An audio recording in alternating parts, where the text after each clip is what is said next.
Today, we're going to be looking at a couple continuous distributions. And first, we're going to, kind of dig into the idea of a continuous random variable. Then we're going to look at the uniform continuous distribution. We're going to maybe take a scheme to construct uniform values. And that's interesting. I think it's a nice algorithm to explore. And then we're going to look very shallowly at the exponential distribution, and following that we'll look at the normal distribution. Although the way that we're going to look at these is going to honestly be a little bit cursory. We're going to describe phenomena and then commit some code. And maybe the most code that we'll commit will be in terms of the uniform distribution and the normal distribution, but that's mostly going to be exploring an algorithmic idea or two. So just fair warning, we're not going to dig into these to the same degree that we went into binomial and Poisson. So with that, let's think about what it means for something to be a continuous random variable. Now, let's root this in a certain idea. And let me use a different pen. It's maybe a little bit, that's a little bit better. Okay, so let's say we have the plot of a polynomial, and it looks something like this. Now, there are ways that we can discover the area under this curve, and often we'll call this, AUC, area under the curve. Now,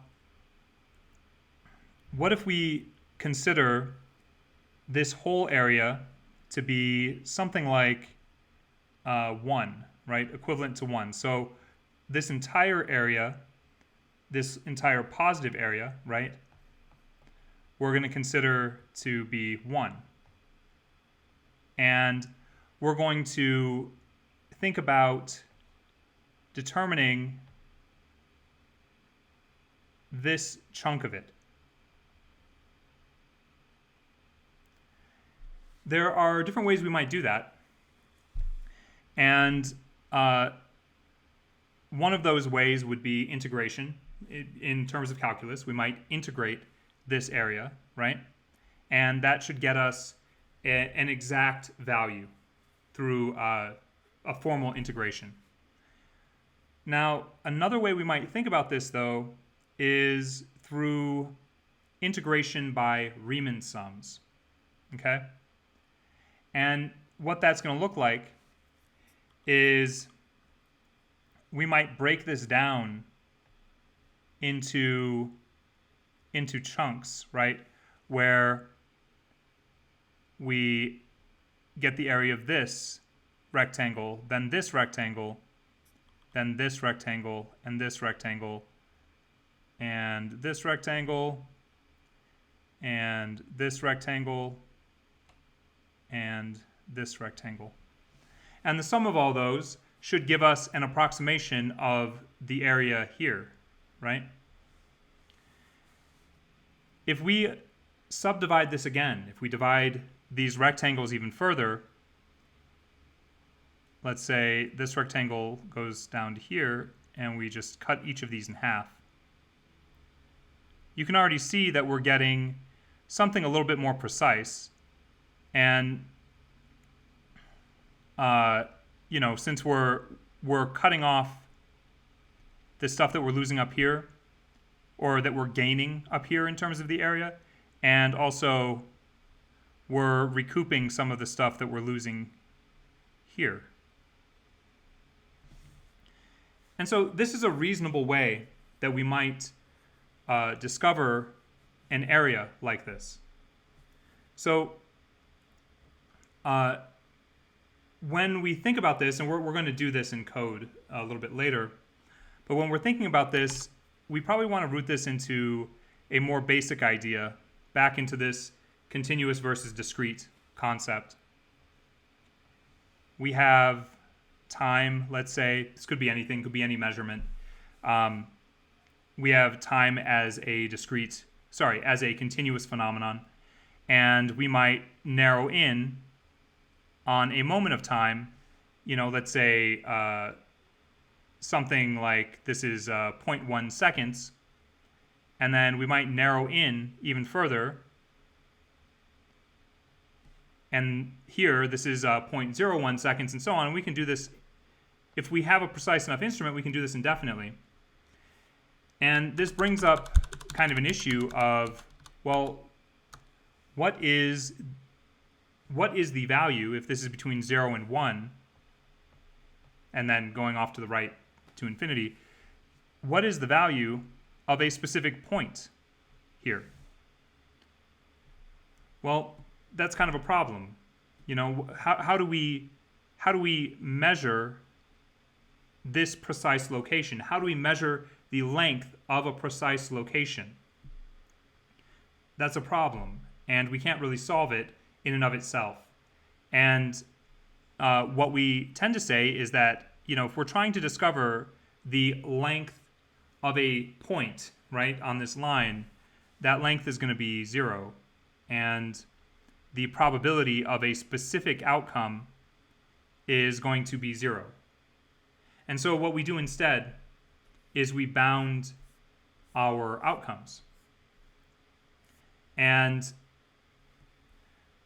what that ends up looking like is that, okay, if this is x, then we're not looking for the probability of x necessarily. We're looking for the probability, right? We're looking for the probability of some value is less than or equal to x. Although in a second I'll sort of explain why we don't need the equals there, but it's kind of an interchangeable concept. A is less than or equal to x, which is less than or equal to b. And essentially, we bound this x to a certain level of view, you could say. And x actually represents a segment on this line. So that helps us move forward. But just keep in mind that the probability of a single exact outcome, when you have infinite precision, is going to be 0, right? Like it goes off infinitely in decimal places to the right. You divide that by any number, it's going to be 0. Okay. So back to this idea of area under the curve. We don't always have to do this, okay? There are going to be functions, and there are going to be a lot of functions, actually, that exist in the world that you can integrate, and you can integrate fairly easily. You could integrate 5x, let's say 5x squared plus 3x plus 2.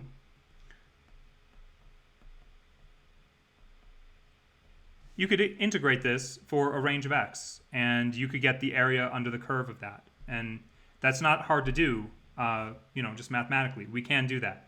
It turns out that there are some distributions that have functions that we can't integrate very easily. So speaking of these functions, there's a semantic thing that I need to mention.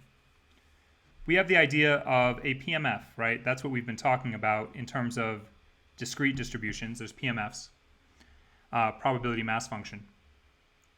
And this is for discrete, right? And for continuous, we have PDFs. Probability distribution function. Some people say probability density function.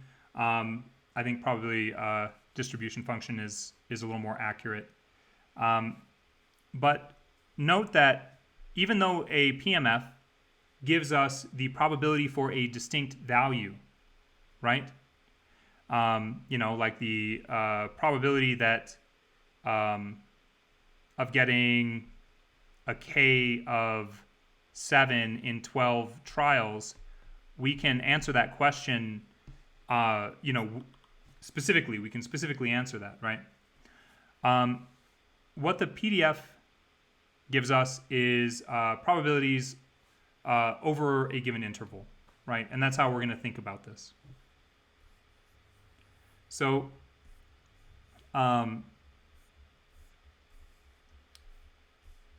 we're going to cover, like I said, we're going to cover 3 distributions today. The uniform continuous distribution, like I said, which is very straightforward and very intuitive. Between some range, all values have equal probability. Easy. The exponential distribution, which, if you have any takeaway from the exponential distribution, I want it to be that it's related to the Poisson distribution, and it models the time, the waiting times, let's say, between Poisson events, right?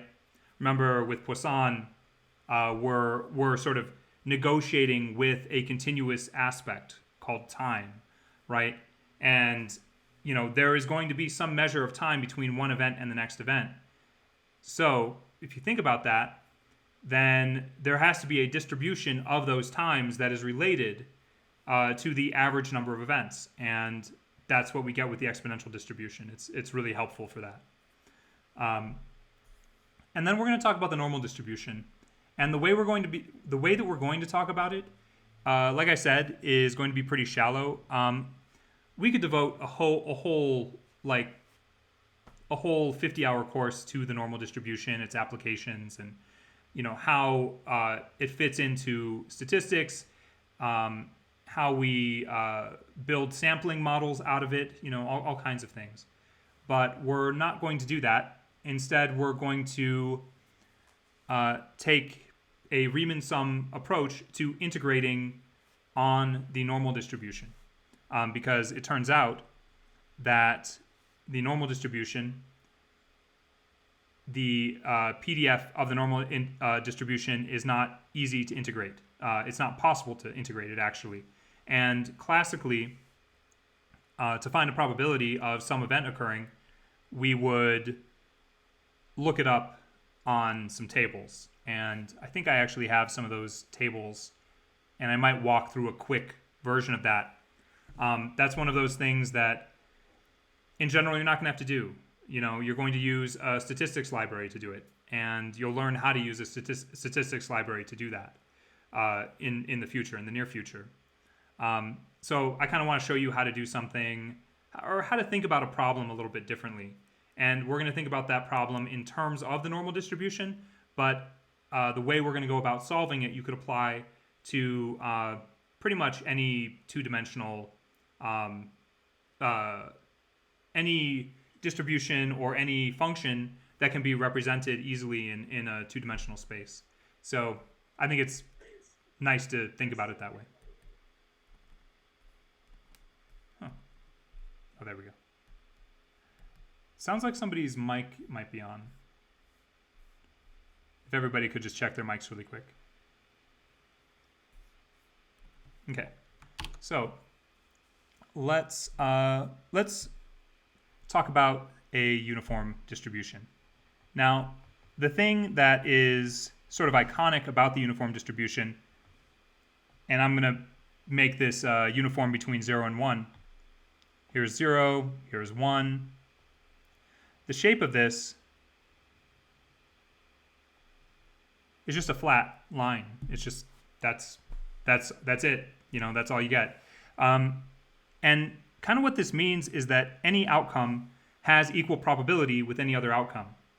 Now, of course, if I ask, well, what's the probability of a specific outcome, this little sliver, that doesn't actually have any area if it's a specific value. Again, we have to make some range of values here. But let's think about, I don't know, let's put this at 0.53. I might ask the question, well, what is the probability that some value x drawn from this uniform distribution is less than, and it doesn't matter if I say less than or equal to, because we're thinking in terms of infinite precision. So I'm just going to say less than. what is the probability that x is less than 0.53? Any thoughts on what that might be? Yeah. It's just 0.53. And, if we think about it this way, right, it makes sense. We can just do that. And we see that, oh, well, less than 0.53 in this uniform distribution is 53% of this space. It's 0.53 of the area. So that's really nice. That's really convenient. We could change these values, right? We could alter this in some way. We could say, well, let's say this is 2 instead. And we're trying to find the answer to a question, well, what is the probability that this is less than 1, right? What is the probability x is less than 1? Well, what is that?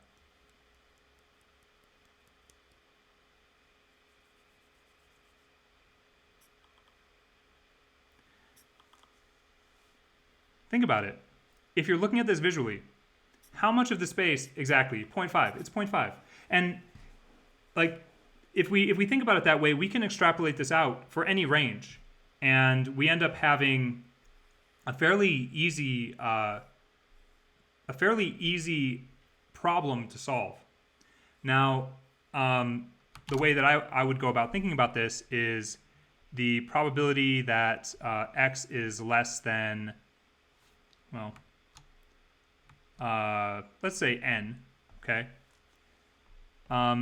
That's going to be, we have to think about the high bound and the low bound of our distribution, right? And what we're probably going to do is say that's going to be n minus the low bound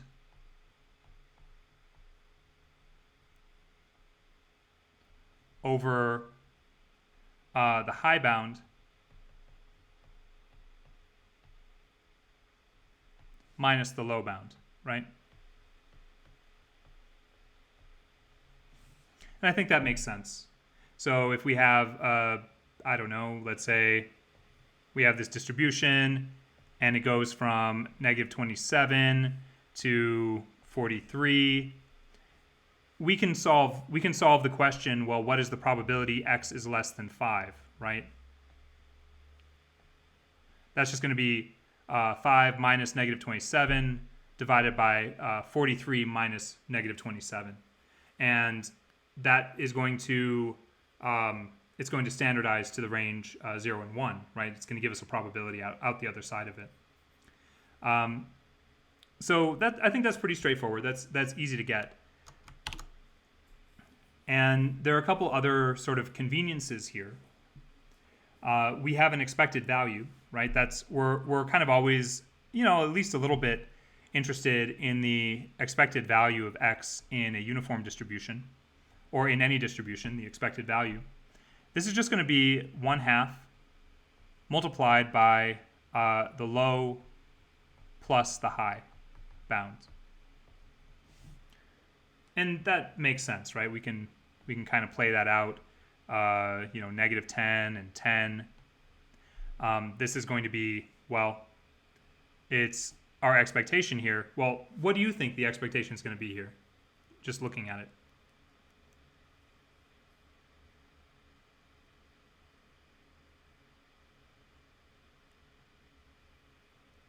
And we can generally think of the expectation as being very much like the mean, right? The average. Yeah, it's going to be 0. Negative 10 plus 10 is 0. Multiplied by 1/2, well, that's still 0. So that's pretty convenient, easy to think about. What's not so convenient, and what would take quite a bit more explanation, is our variance. The variance here is actually 1/12 multiplied by the high bound minus the low bound squared. I might make a video on why that is. I'm not going to go over it here, but it's kind of cool. There's this emergence of 1/12, which seems random, but it's not. It's a pretty cool phenomenon. Okay, so let's get into a little bit of code, and I'm going to code this, kind of quickly, because I just want to demonstrate something that I think is pretty cool. So let's open uniform, make that a little bit bigger. So let's say we start off with, well, I'm going to create kind of a discrete process. I'm going to create a Bernoulli or binomial process. So I'm going to say from random import choice, and I'm going to say def get bit, and I'm going to return the choice between 0 and 1. So we're back to binary, which feels very discrete, but we're going to do stuff here that makes this a little bit different. And then we're going to get a binary list. So I'm going to say get binary, and I'm going to set a length of this, and by default we'll do 8, and we'll just return get bit for bit in, well, actually for whatever in range n. So we can just do that, and now we should get a binary list. And I'll do 4 just to start off. Oh, oops. And sure enough, we get, four bits randomly generated. If we keep running this, we'll see that that's random enough. Okay, I'll do the longhand for this really quick for anybody who is having a hard time seeing the comprehension here. This being a comprehension. This is just for whatever in range n. This is the equivalent syntax with an accumulator. So I'll make a list. Then list.append get bit. And this will be the same result. We would just return list. So either of those is fine. This is one of those really convenient moments to have a comprehension. I think they're really elegant for this sort of thing. Okay, so we can see that works. And I'll go ahead and paste this into the Slack.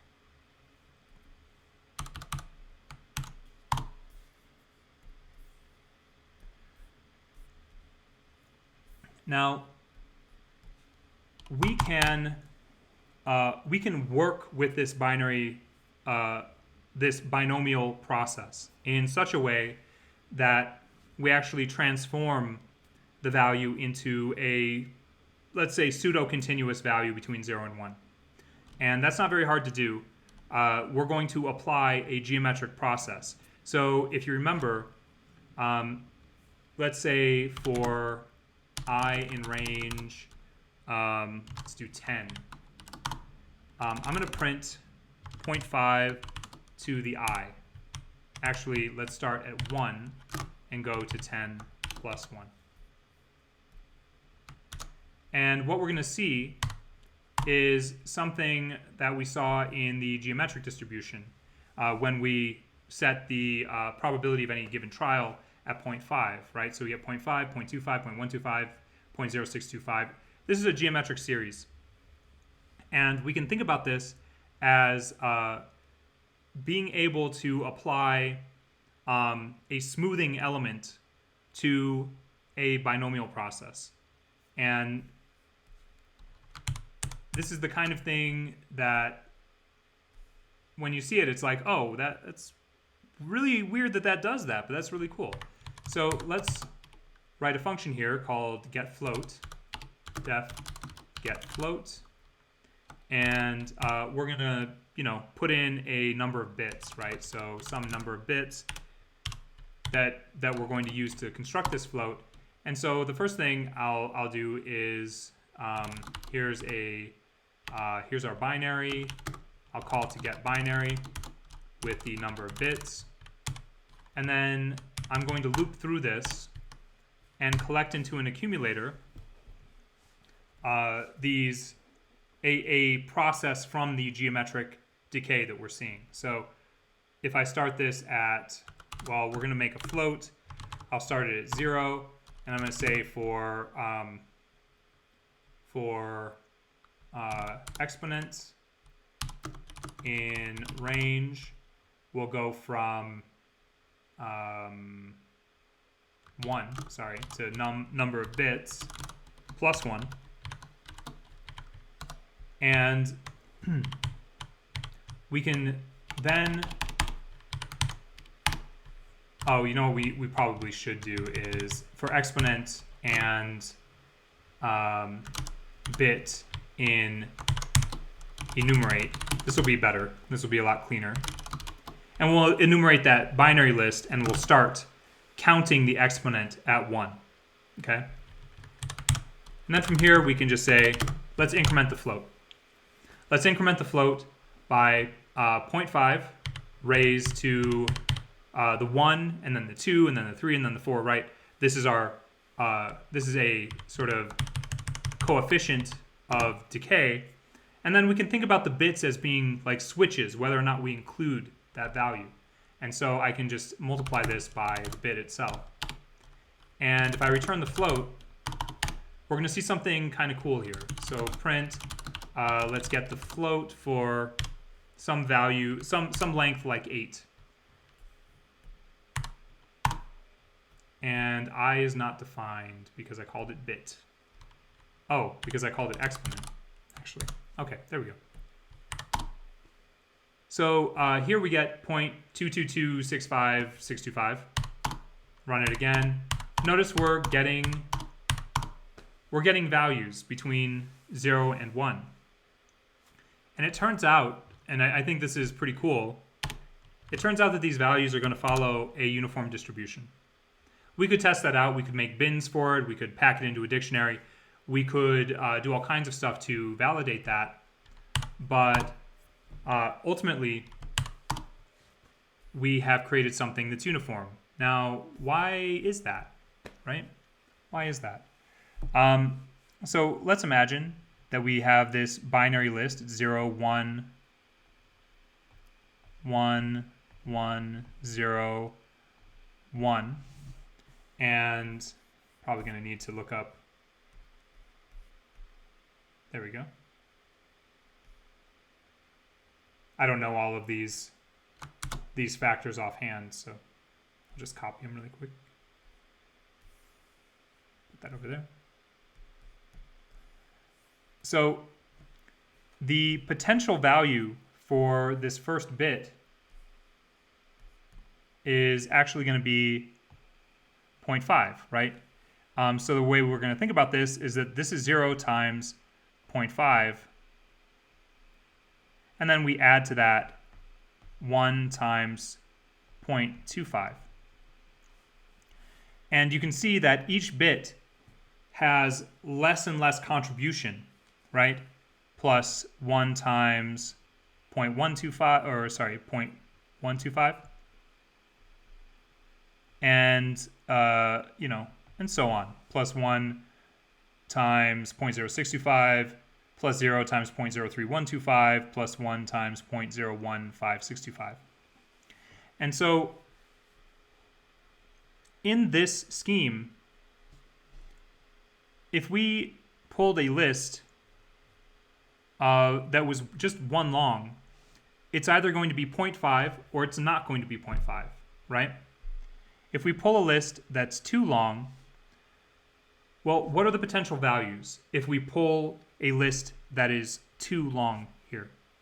A length 2 binary list. What are the potential values that we might be able to get?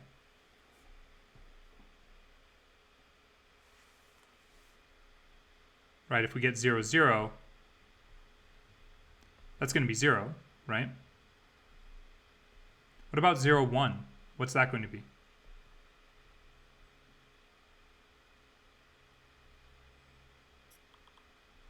right, 0.25. And then 1, 0 is going to be 0.5. And then 1, 1 is going to be 0.75. Well, this kind of raises a little bit of a dilemma. We can't actually get 1 here, right? We can't get 1 out of this. The only thing we can do is approach getting 1 by increasing the length of the bits here. So we put in 1,000 bits. There's the potential, right? There is the potential that we can get close to 1. But we can never actually get 1, which is kind of cool. But if you think about it this way, there's equal probability for each of these bit patterns. And so there's equal probability for each of these outcomes.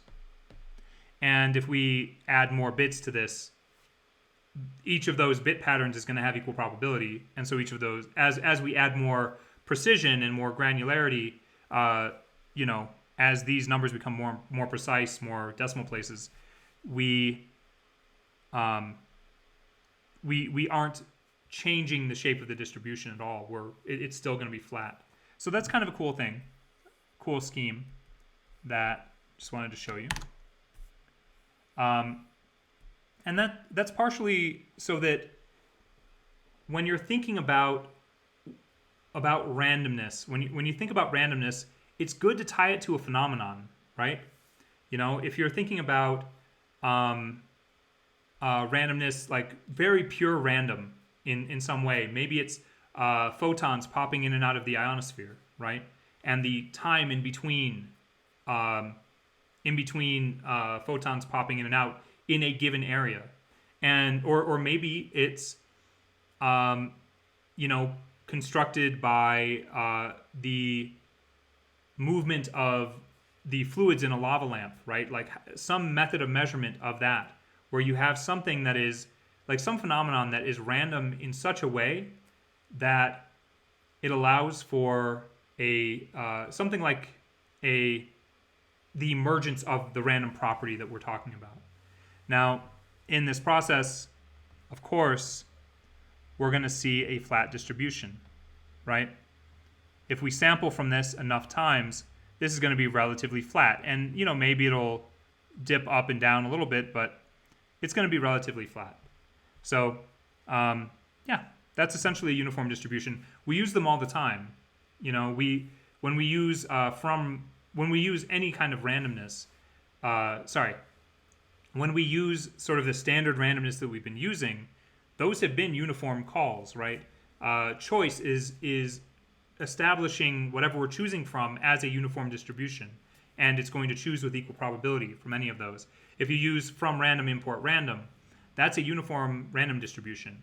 Is that the only kind of random that you can call? No, it turns out that it's not.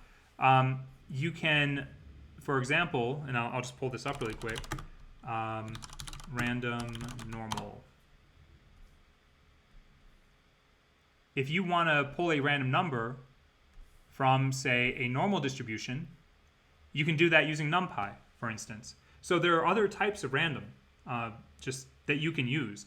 You can pull a random number from a Poisson distribution or a random number from a geometric distribution. These are all things that we can do with Python, especially when we leverage a library like NumPy, which is very powerful.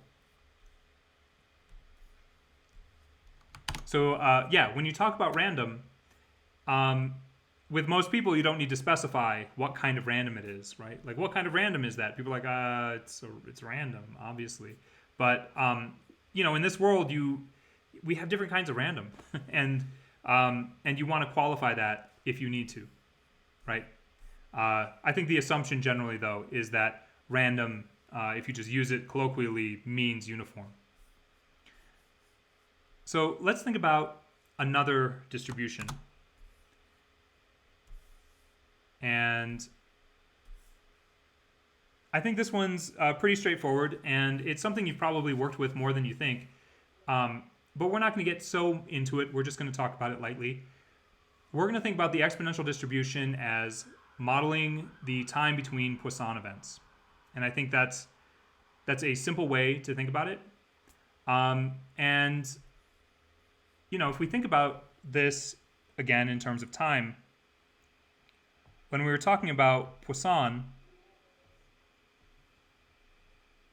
let's say this is 5 minutes here, and let's say we expect 5 events in 5 minutes. We could say that.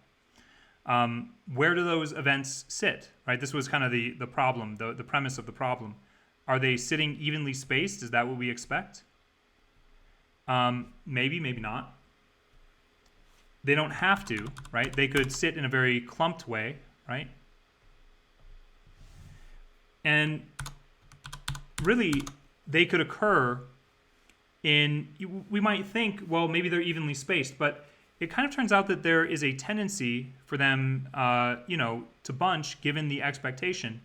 And, if we were to sample Poisson events in this 5 minutes, we're going to think about the length of time between those events, and maybe we just record that. And if we record that, and it's a true kind of Poisson event, then we can build those numbers into a distribution that could be considered exponential. So there are some very friendly functions for the exponential distribution, and I'm going to have you code all of them. Just trying to screen capture them right now.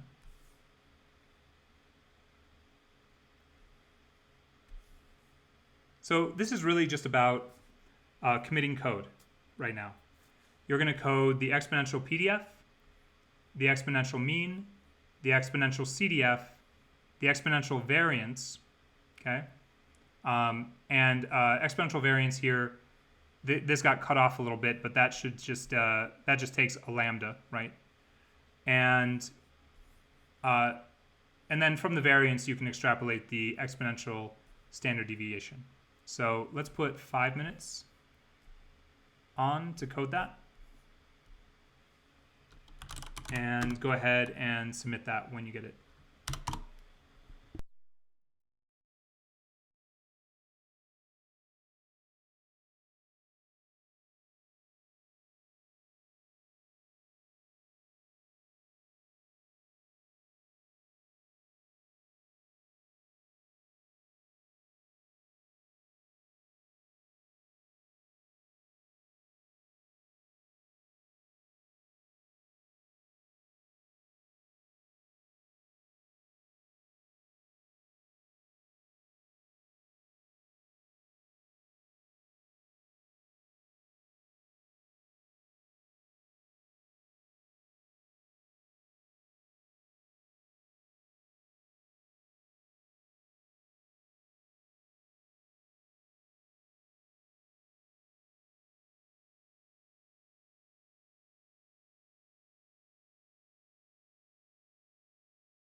Let me know if you need any more time on this. If you do, give me a thumbs up.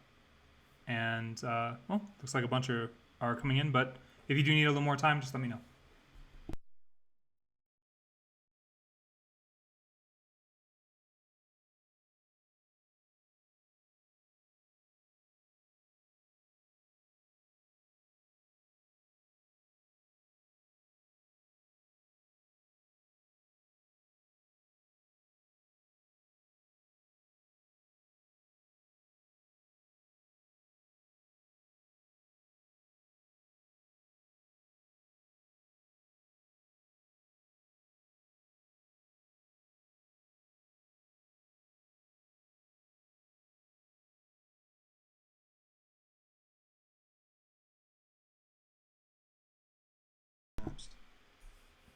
Okay, let's code through these.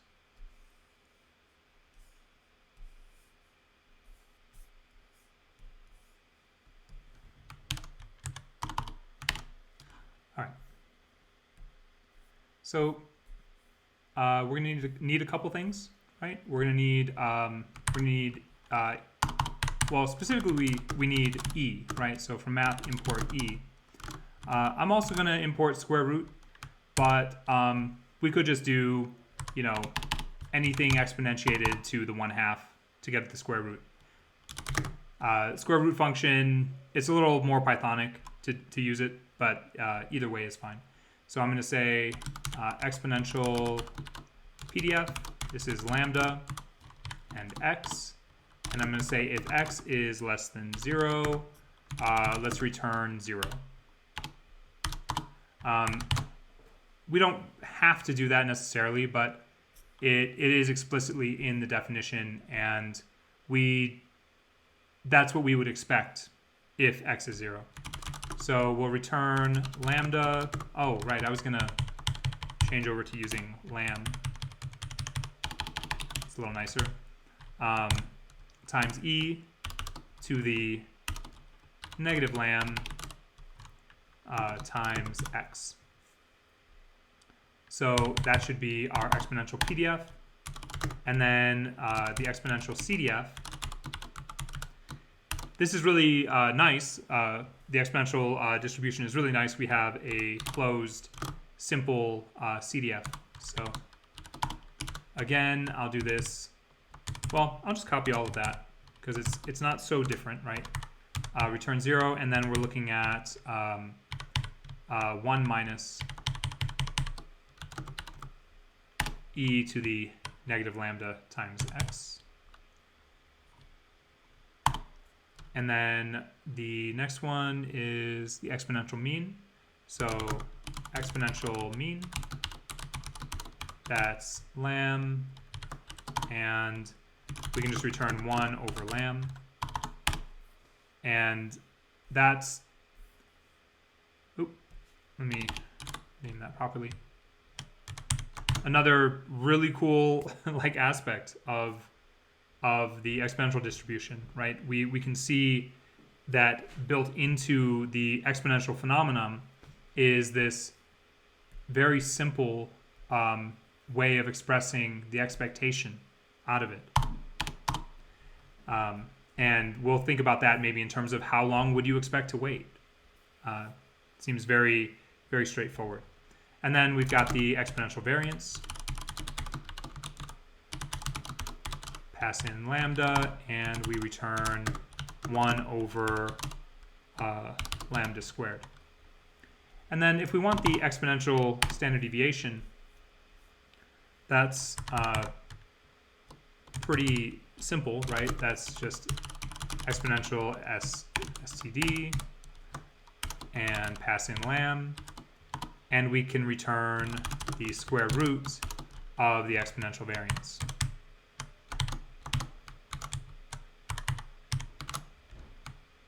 Cool. So we're going to use a couple of these, maybe not all of them, but I'll put these in the Slack if anybody needs them. And we'll look at a breakout, another breakout.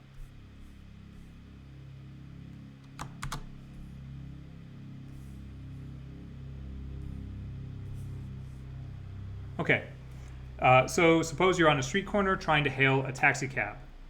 Let's say x is the amount of time in minutes that you have to wait. X follows an exponential distribution with a lambda of 0.1.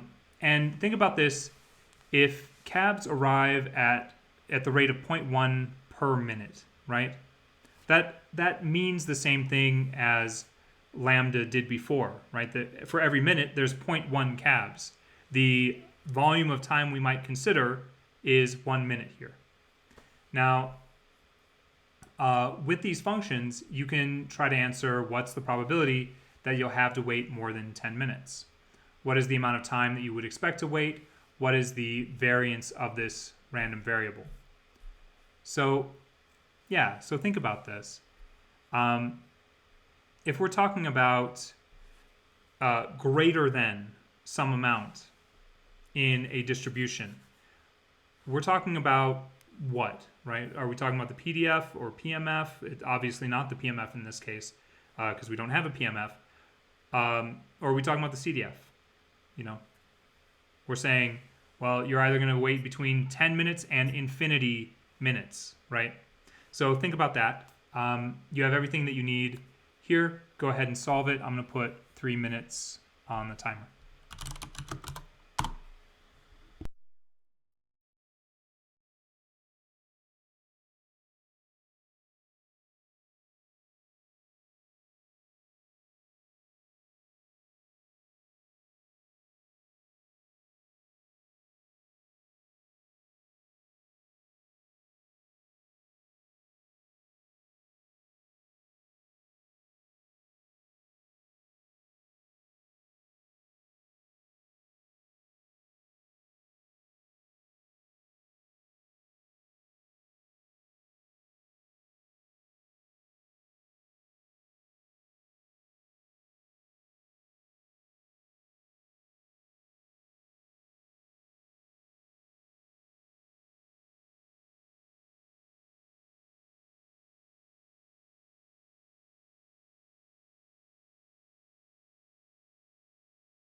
Okay, so I'm just going to go ahead and solve these. Let's write down what we know. We have a lambda of 0.1. And we're looking for the probability of waiting less than 10 minutes. So lambda in this case is a lambda for 1 minute. And so you might be tempted to say, well, let's convert lambda for 10 minutes. But you don't actually do that here. What we're going to say, if that's for 1 minute, our consideration here is in terms of greater than or less than a certain amount of time. And the way that we might think about this is, well, this is the exponential CDF, and we're going to pass in our lambda, right? Where is that? There we go. And then we're going to pass in our x. But consider that this is less than 10 minutes. And that's not really what the question we're trying to solve, right? If we're considering an exponential distribution and we've got this curve that looks something like, something like this. It's probably a little bit closer than that. Right? Then we're trying to consider greater than, the greater than that is inclusive of everything going out to the right. So how that's going to look is the complement, right?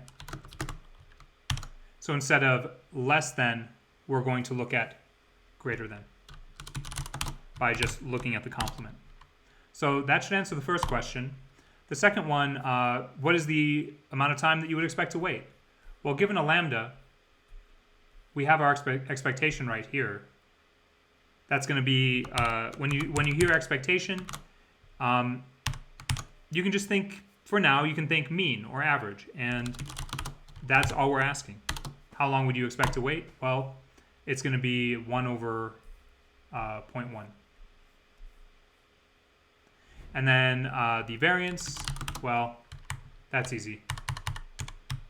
Let's look at the variance and the standard deviation, because the variance, again, variance is always sort of hard to explain, and or often is hard to explain. So let's just look at both of these.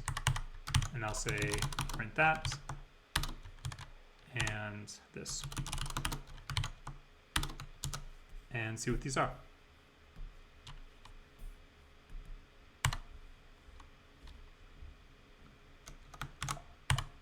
Oh.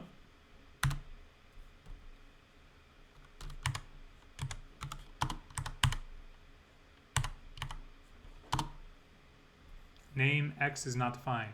That's because that should be 10. Okay.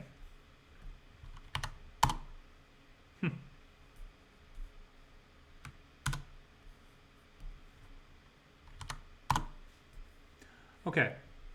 So it looks like there is the probability of waiting more than 10 minutes for a cab is somewhere around 37%. And if you think about it, I think that makes good sense. I think it's not so likely. It's not out of question that you'd be waiting that long, but we're getting we're getting a set of values above what our expectation or around where our expectation would be, and then what is the amount of time that you would expect to wait? Well, we'd expect to wait 10 minutes. So that seems pretty straightforward. That's just 1 over 0.1. And then the variance, this variance is 100 minutes squared. But I think it makes a lot more sense when you think about it in terms of standard deviation, because you're like, well, you're going to be waiting somewhere between 0 minutes and 20 minutes if our expectation is 10 minutes. And that feels intuitive, I think. I think that's a nice demonstration in terms of waiting time. So let's take, actually, before we take a break here, I want to remind everybody that you're welcome to defer to the next round of premium prep if you like. If you're not, whether or not you're aiming for the cohort for the DSI that starts on May 17th, If you want to enter into the next premium prep, you're very welcome to. You can message me directly, and I'll add you in. We just leave that open to anybody in prep. You can be in it as long as you need to, as long as you're improving. And some people might be aiming for, I think, what is it, the August cohort. Some people might be aiming for that. Other people are trying to get into the May cohort. And you can defer in at any time. There's no deadline for deferring. So if you message me right now and you were like, hey, I want to defer in, then I would just add you in tomorrow when I looked at it. If it's 1 week into prep and you message me and you're like, hey, I was in prep, it's, like I want to do it again. Even if we're a week in, I'll add you to the cohort. So that's no problem from our end. So don't feel any stress around it. Like I said, you can be in our prep materials, in our prep lectures, for as long as you need to be. That's why we have this model for that reason. Cool. I just wanted to say that. I'll probably say it again in the next couple days. Oh. Sure. Yeah, let me find that. That is right here.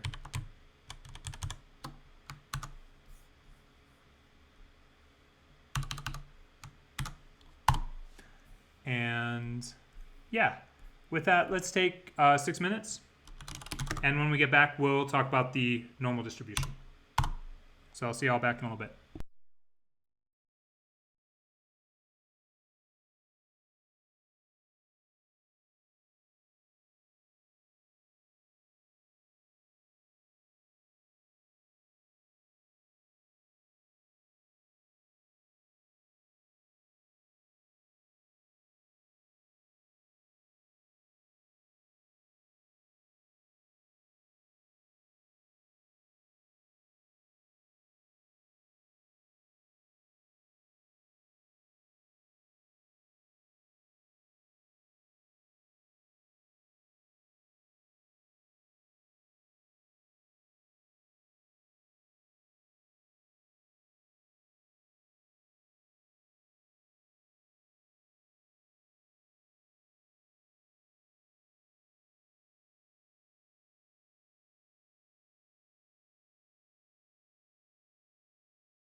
Okay, so let's start talking about the normal distribution.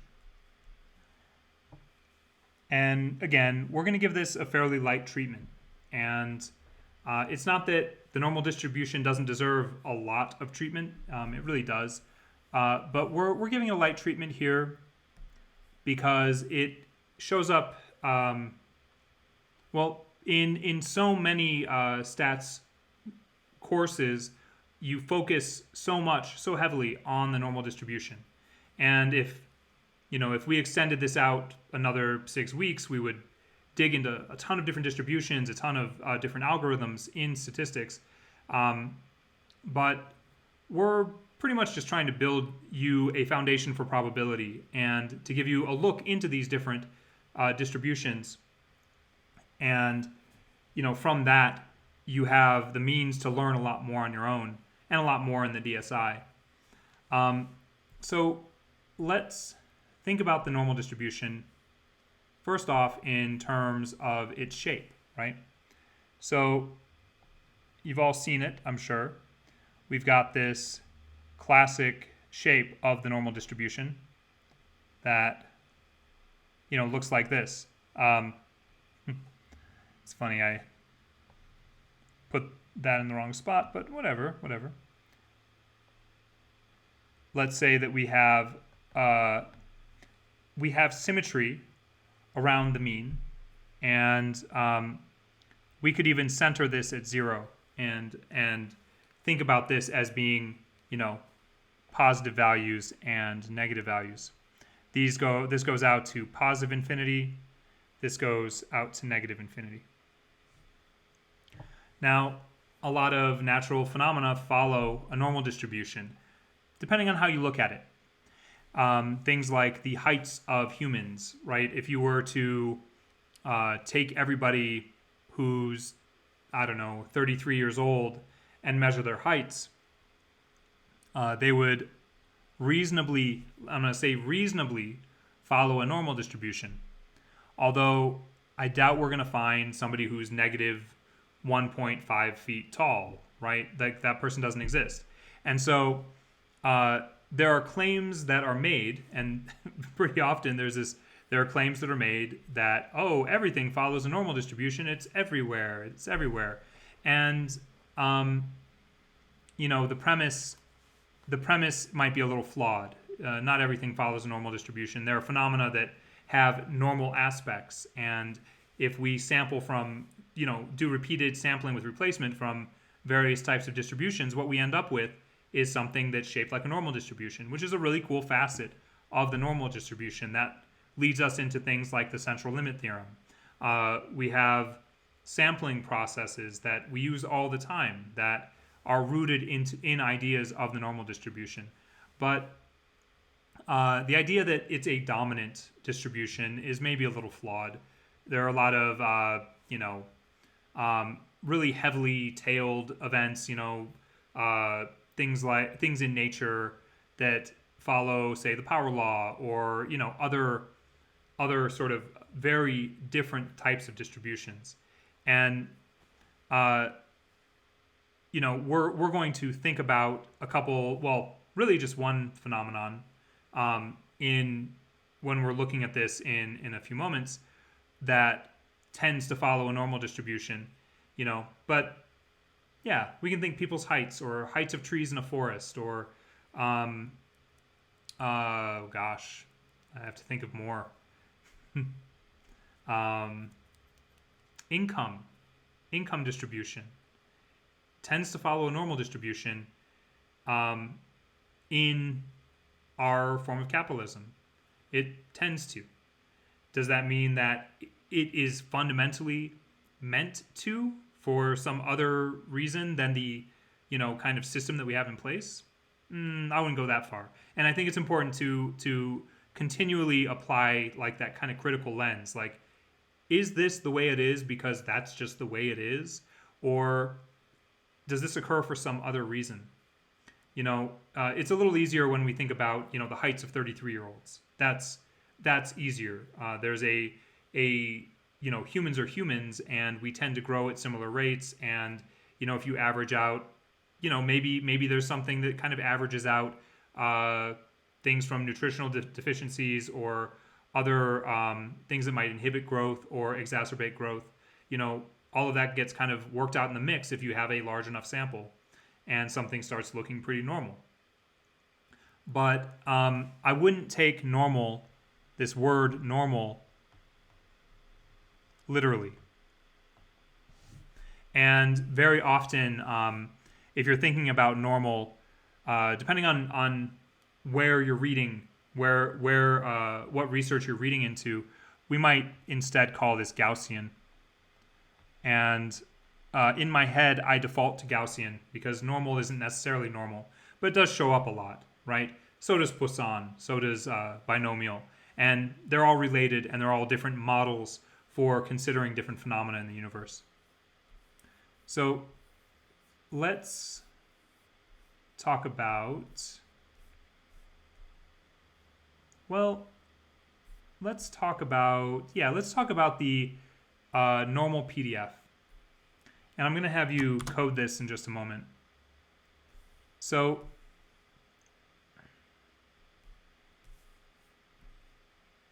we've got this little monster right here. And this thing is kind of hard to, we don't integrate it, right? It's harder to compose this in terms of area under the curve than you might think. So there are three things that we pass in here.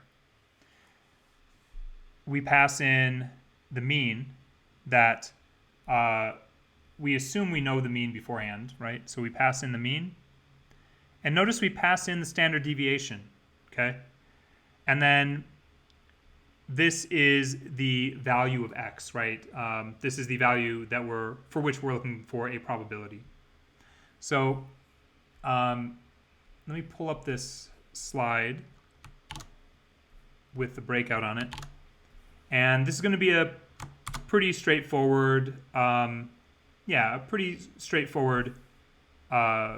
just committing some math formulation into code. It's very easy to make mistakes in this. And so I recommend breaking it into chunks, just trying to keep it organized. And if you call normal PDF and you're looking for, the probability, I'm putting that in quotes, the probability of 0.5 with a mu of 0 and a standard deviation of 1, then you should get 0.35 to 1. So let me put 4 minutes on a timer and go ahead and code that. And definitely double check with these values, because like I said, it is easy to get this to make a small error in here somewhere.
Okay, I'm going to start coding this.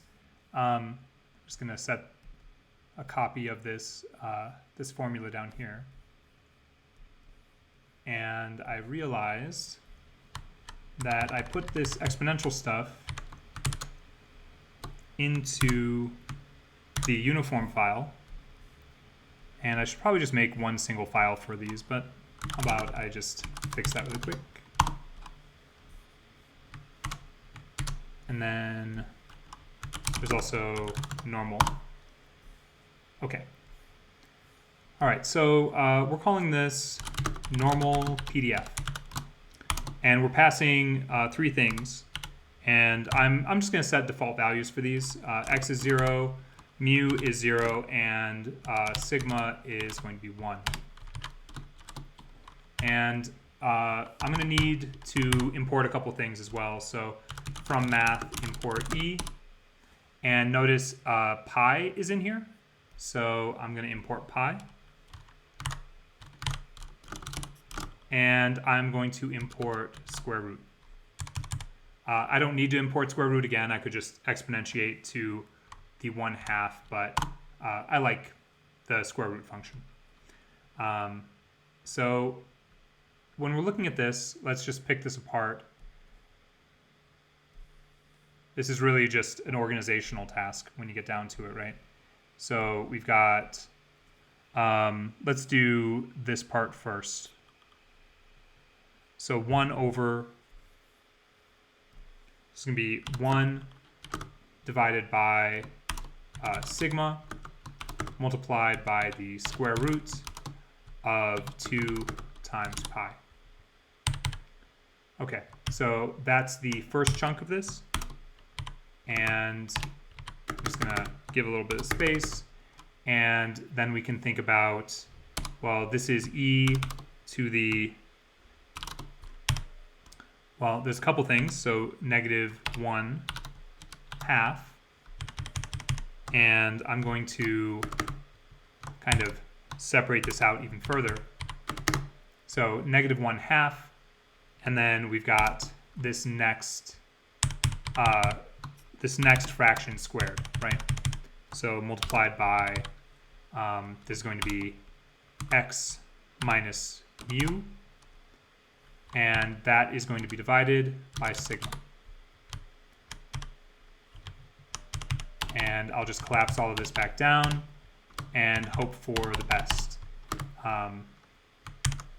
If you see an error in there, it's very possible there is. Even though I was so careful about it, it's maybe 1 out of 3 times I teach this that I don't have an error.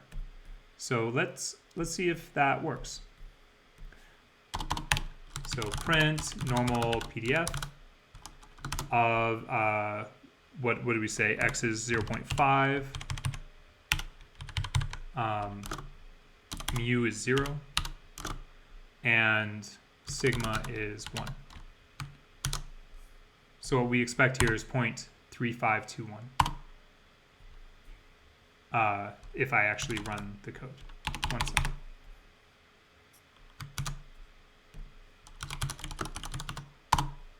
Okay, 0.3521 roughly.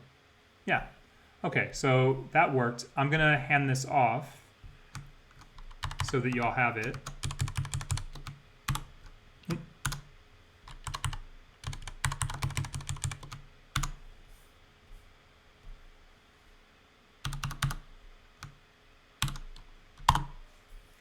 And we're going to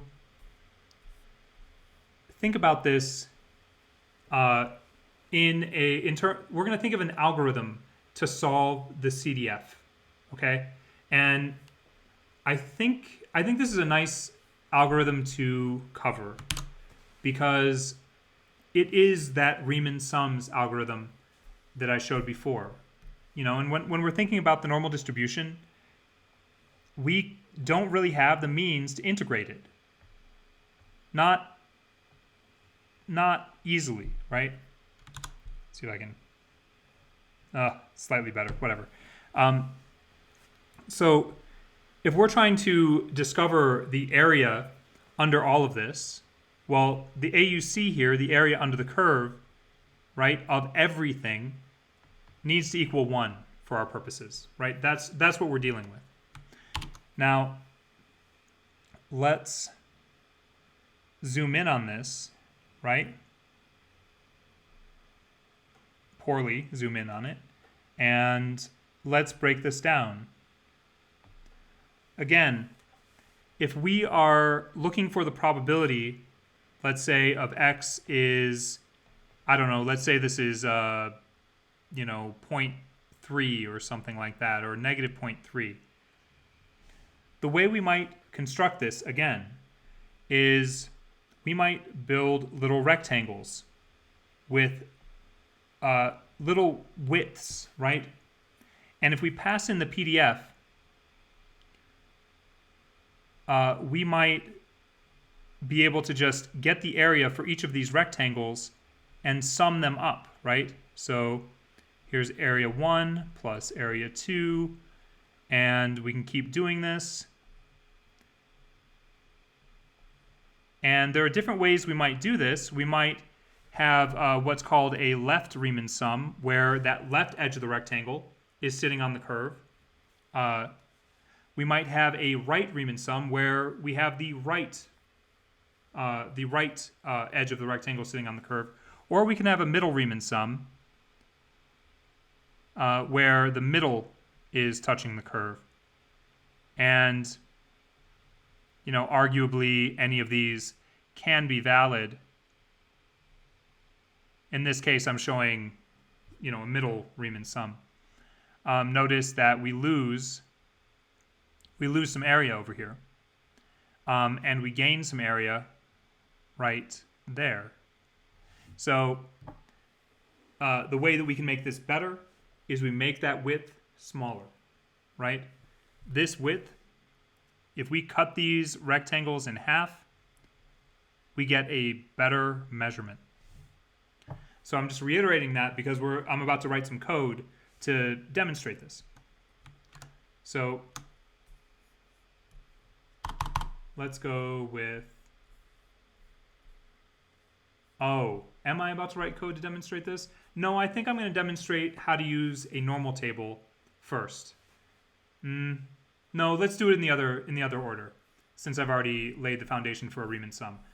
I'm going to write some code to demonstrate this, and we'll come back to a table if we have the time. I'll at least walk through a table problem because I just want to show you how you probably just never want to do that again. You probably want to call out to a stats library and use that. It's just so much nicer. In fact, I think it's nicer to code your own function than it is to use a normal table. So I'm going to write a function called normal Cdf. And I'll do my best to talk through what's happening here because it's a little different than some things that we've done. But, it's just an algorithmic approach to breaking down the areas under the curve into rectangles. So we're going to give this an x value for which we're looking for less than that. The probability that x is less than or equal to 0. In this case, by default, we're saying that there's a mu of 0 and a sigma of 1. I'm using these values purposefully because this is a standardized normal distribution. And we'll see what that is in a moment when I work this out, when I walk us through a table problem. So I'm going to set an x width. This is going to be the width of those rectangles, right? When we're looking at this, there's this width right here. I am going to hard code a width in this case. And I'm going to say it's 0.001. That's going to be good enough for what we're looking at. It's not going to be perfect, but for us it'll be good enough. And then we'll say xvals. This will be a little. This might be a little confusing. I'll do this in steps. So I'm going to say num for num in range, and I'm going to go from negative 1,000 to let's say I do 1,000. Okay. So imagine this is covering a reasonably sized normal distribution. Now, what happens if we have values less than, what if we have this massive standard deviation and this really wide bell curve? Well, we'd probably just want to standardize our values so that they fit into a smaller normal distribution so we could still use this function. But that's really aside from the point, because I'm going to work this a little bit further. We're going to go from negative 1,000 to not just 1,000, but I'm going to say x times 1,000. And then I'm going to cast that to an integer, right? Because we have to have it as an integer. Just imagine if x is 0.73, right? Then 0.73 times 1,000 is, going to be 730. And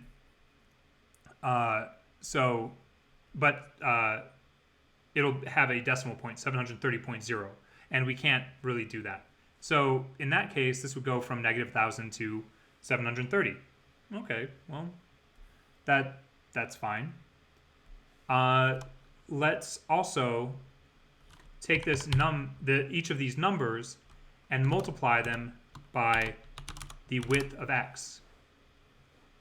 So what this is going to do is it's going to, let's just print this. Let's print x vals. And I think I'll say for val in x vals. And you'll get a sense of what these numbers look like and how they're changing. Okay? We'll just print each value. Call this up here. And we'll do this just for a standard normal distribution.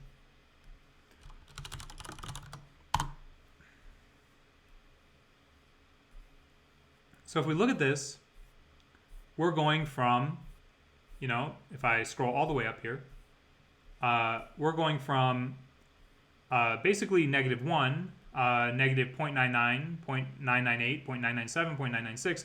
I've created a decimal range of values, okay? And for each of these, each of these is going to be a rectangle for us. So that's kind of cool. We can use this. And so I'm going to say, I'm going to keep this for val in x vals. And I am going to accumulate, right? The same thing that we do over and over again.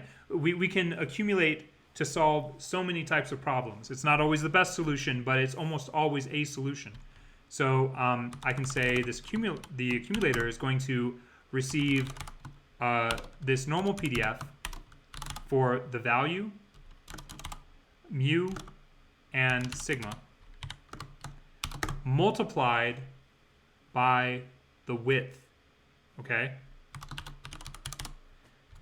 So this might give you an indication of what we're actually getting out of the PDF.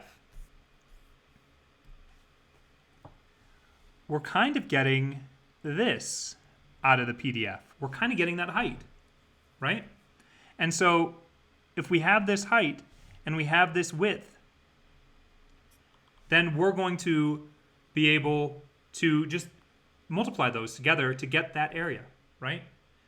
That's kind of nice. We can just do this. And in fact, you could adapt this function to work for you swap in normal PDF for any polynomial function, and you have, you'd have to play around with what we have here for x vals somewhat, but you have something that would work. And I think that's pretty cool. So let's, the only other thing I'm going to put in a safeguard here, I'm going to say if this value, right, if this value in x vals becomes greater than the value we're looking for, this value x, then we're going to break. So we're going to break the loop under that condition. And in this case, when we did this function call, we called this with an x of 0. Let's see if we're actually in danger of doing that. We're not, but I think this is it's a good practice to put in some kind of safeguard for conditions you might not be aware of when you code. And in this case, there is a condition that could arise where we surpass our x, and I just want to avoid that. So with that, let's return the accumulator. And let's think of this as, well, this is in standard form. So let's see what our CDF returns in this case. Looks like 0.34126.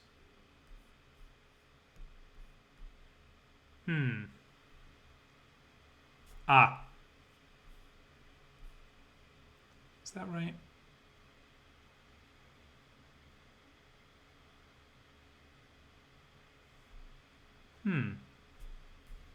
I think there's something a little wrong here.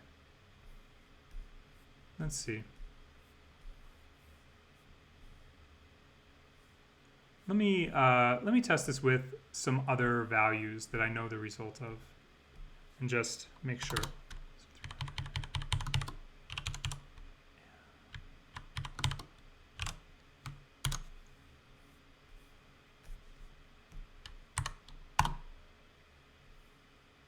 Oh, no, that's what we'd expect there.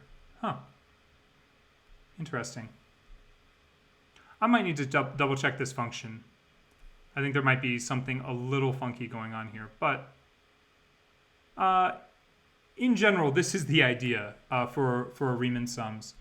And I think what might be happening here is that we're throwing away a lot of values to the left. Does that make sense?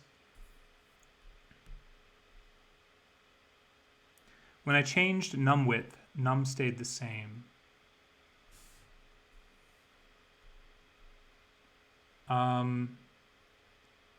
Num width. Are you talking about x width?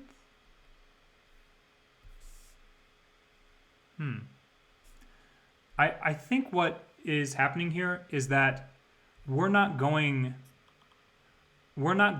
as far to the left as we might need to best account for values. Because think about this in the sense of, okay, well, if we're starting at -1 and only going up to x, then we're excluding everything lower than -1. So that's part of the dilemma in this case. We could write this as a better function through normalizing these values and increasing this range. And that is something we could do. I'm not going to worry about it. This is more for the demonstration of how you might approach solving this problem. So with that, let's look at solving a slightly different problem by way of a normal table. So if you haven't seen a normal table, let me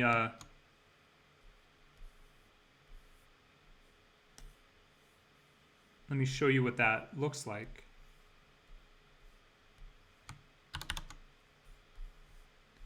It's a small monstrosity, but it's not the worst thing in the world.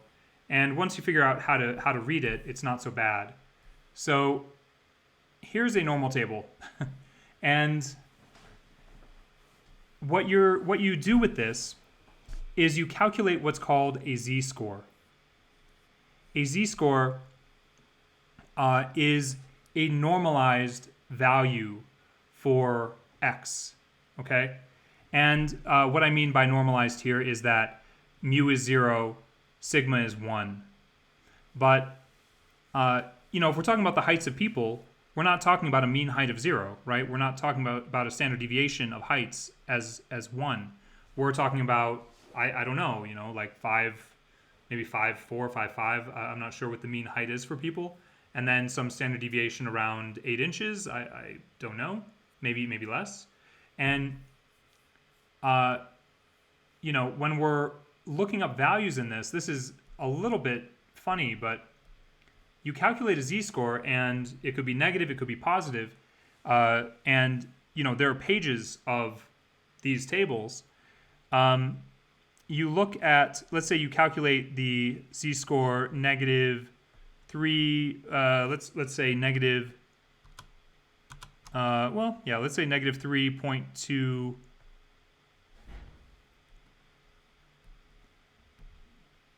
negative 3.25, let's say. First thing you do is you look at negative 3.2. So you go down here and you see negative 3.2, and then you follow this across until you get to 0.5, which is right there. And then you're looking at a probability of 0.0006 after you've normalized this thing. So let's walk through an actual problem, because this is still abstract, I think. And we'll use this to do it. Okay, so the way that we calculate a z-score is we take that value of x, right? So x is something. X is the number for which we're looking, x is less than or equal to something. Let's say 7, right? So x is going to be less than or equal to 7.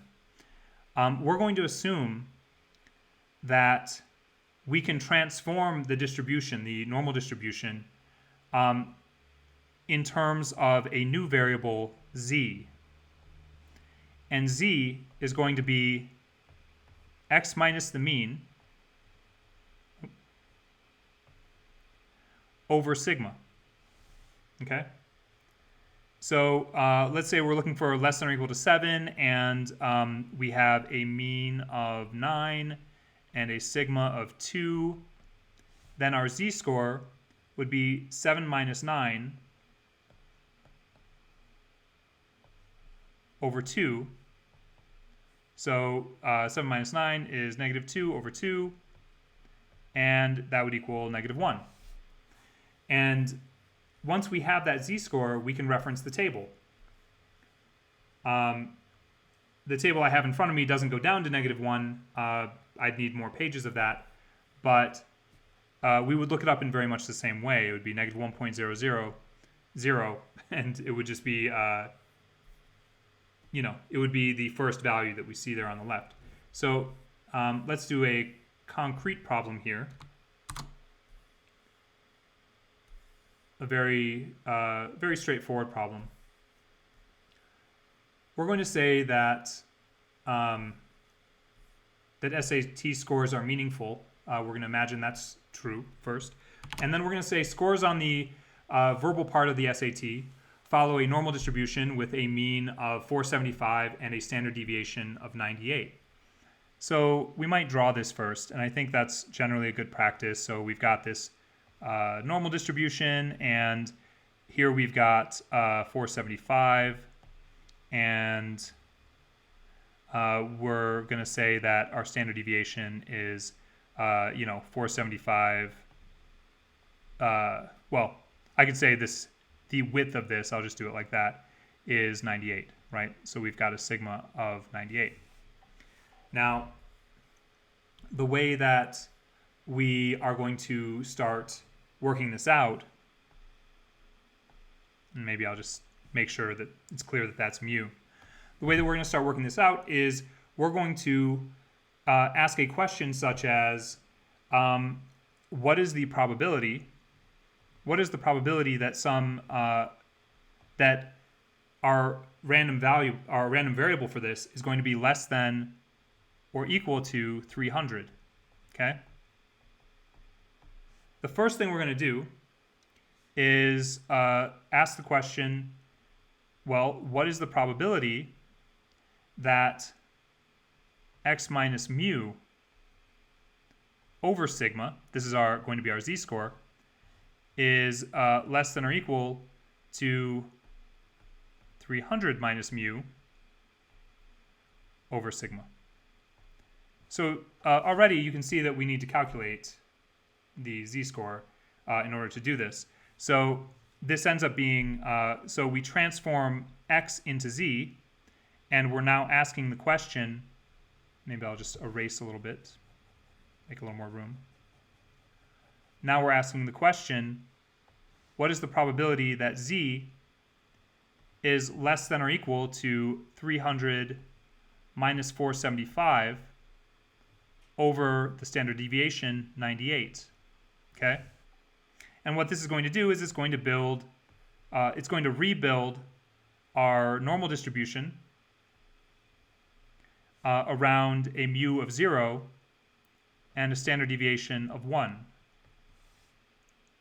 So this ends up being the probability that z is less than or equal to, I'm not sure what that is offhand. Just pull up a calculator. If somebody beats me to it, that's great. Otherwise, don't worry about it. So this is what, 300 minus 475 divided by 98. Oh, cool, yeah. So that's negative 1.785, negative 1.7, considering these z tables, I'm actually just going to round this up. If it's negative 1.785, I'm going to round it up to negative 1.789.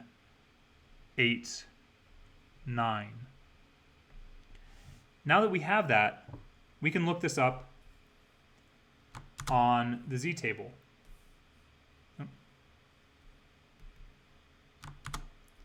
I'll just copy this for easy reference, pull it down here. So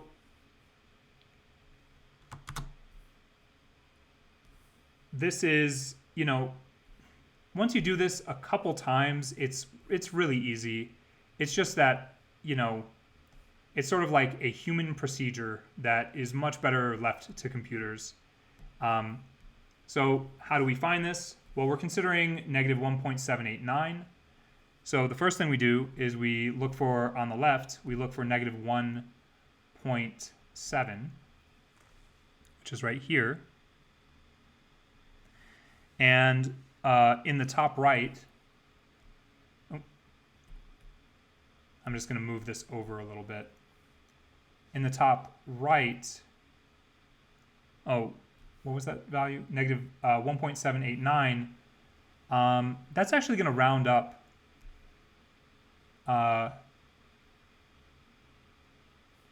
to negative 1.79.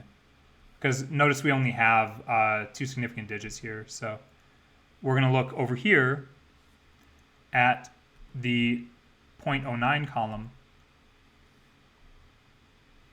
And then move this back up over here. We can just follow these to the correct values. So I'm going to follow this down to there and follow this over.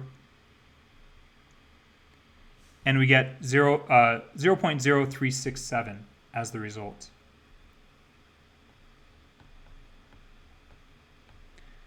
And, what question are we answering? Well, we're answering the question, what is the probability that somebody gets less than a 300 on the verbal portion of the SAT? Well, this is a very tiny probability that that'll happen. And that kind of makes sense, right? Because we're looking at a mean score of 475. And we are looking at a standard deviation of 98. So the majority of scores are going to be, within 98 of 475. And this is, almost, it's like not quite 2 standard deviations, but it's, pretty far away from the mean. And so that is a very low probability. And it can be, it can make sense through that lens. So let me just delete all of that. So I have a question. I have another breakout for you. And you're going to need this CDF function to solve it. And I think the CDF function will solve this one. Hopefully it's not that broken. But we'll see what we get. So grab that if you don't already have a version of that working. And And I'll bring this breakout up.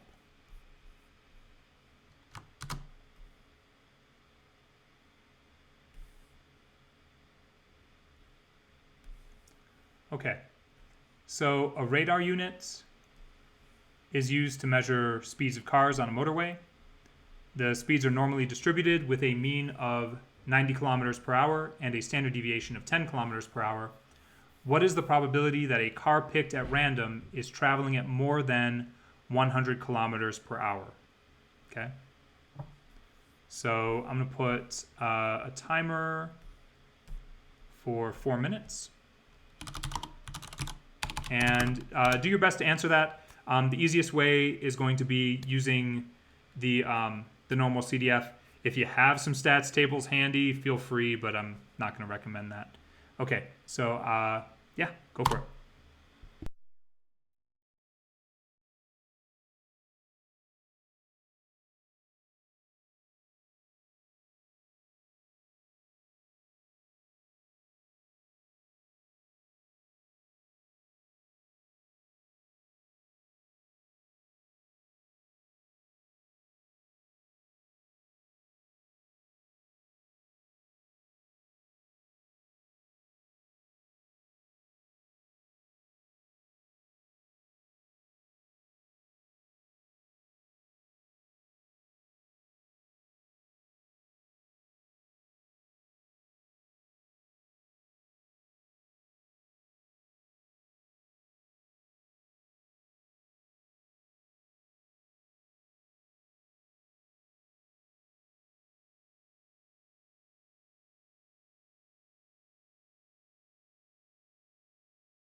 Awesome.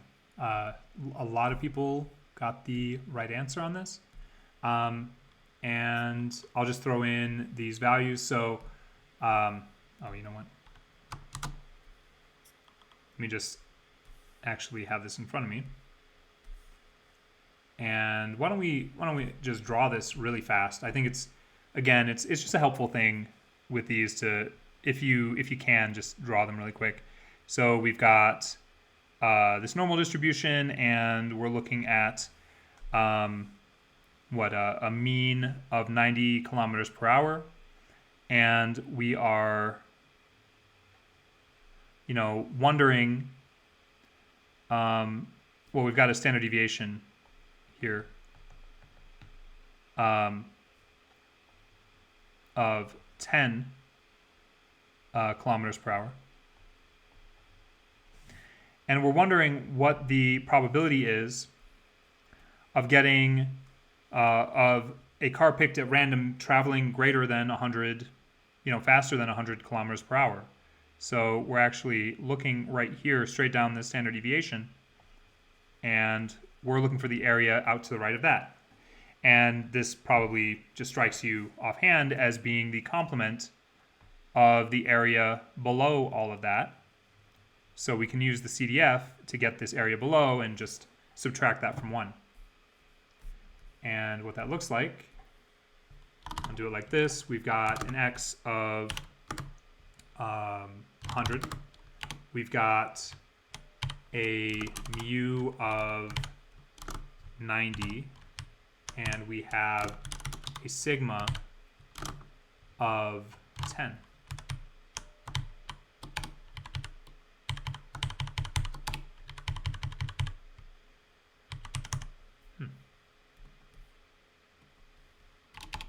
Okay.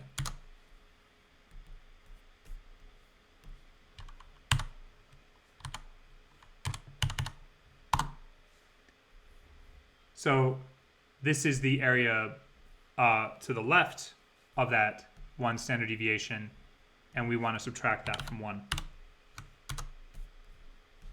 And it looks like that is a little over 0.15. So 0.15866, as we're seeing here.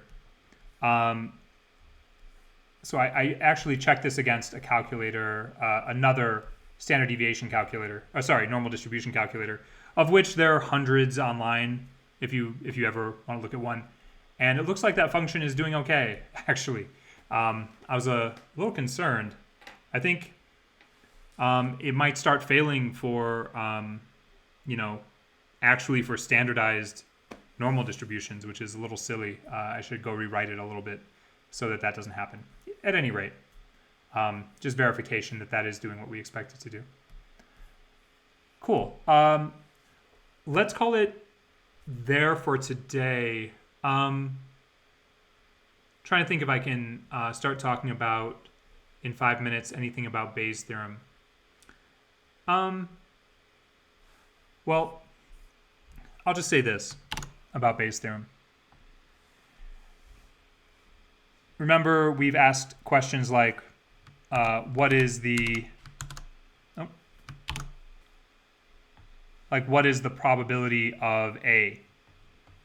Right? What is the probability of B? And we haven't really gotten so into what is the probability of A given B. This is a fairly easy thing that we can work out. And we're going to have pretty much an entire pen and paper lecture on this. It doesn't lend itself too well to coding, to be honest, at least not at this stage. There's a single formula called Bayes' theorem that is going to make this make answering this kind of question very easy, along with a concept called the law of total probability, which we'll see. Yeah, that's going to be pen and paper day. Pretty much no coding in the next class, but definitely have a pen and paper and a handy calculator. So you can use IPython for that. I don't know how many of you have Anaconda installed or Python installed on your local machine. If you go into the terminal and type Python. This gives you an actual Python terminal, you know, and you can do 5 times 4, and it gives you some output. And I prefer IPython because it just looks a little nicer. You know, 5 times 4. You get some color coding out of it, but either way, I think that's a nice calculator, or, you know, just using whatever calculator you have, right? Built into your OS is going to be fine. Okay, so let's call it there. Thanks so much, and yeah, feel free to sign off. If you have any questions, give me 1 second.